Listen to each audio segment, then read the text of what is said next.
In today's video, I'm going to teach you how to file Robinhood taxes on TurboTax.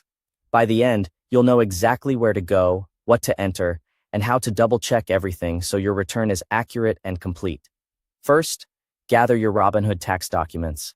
Sign into your Robinhood account and download the available forms for the year you're filing.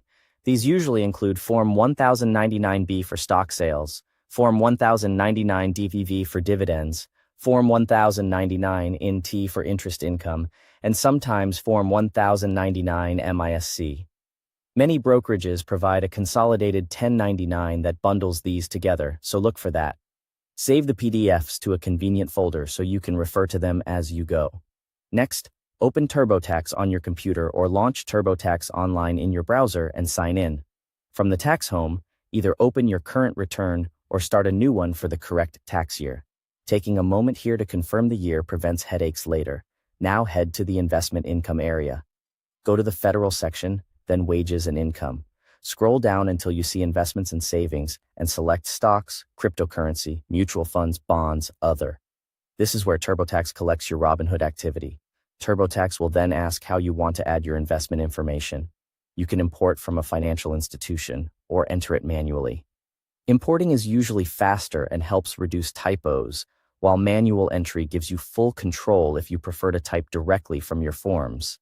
If you haven't started your return yet, use the link in the description to access TurboTax and begin entering your Robinhood information right away.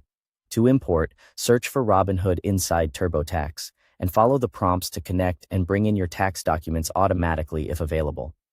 Just proceed through the on-screen steps. TurboTax will guide you through the secure connection.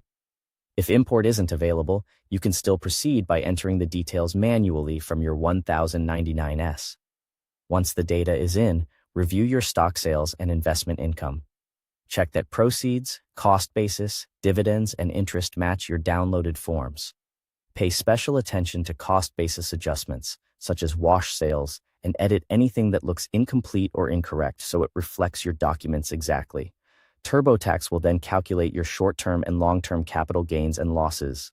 Short-term typically covers assets held for a year or less. Long-term is more than a year. Look over the investment summary to ensure it aligns with your expectations from the 1099-B totals. Finally, go to the review section to check for errors. Confirm that all Robinhood income and transactions are correctly reported. Then proceed to file your return with confidence. Thanks for watching.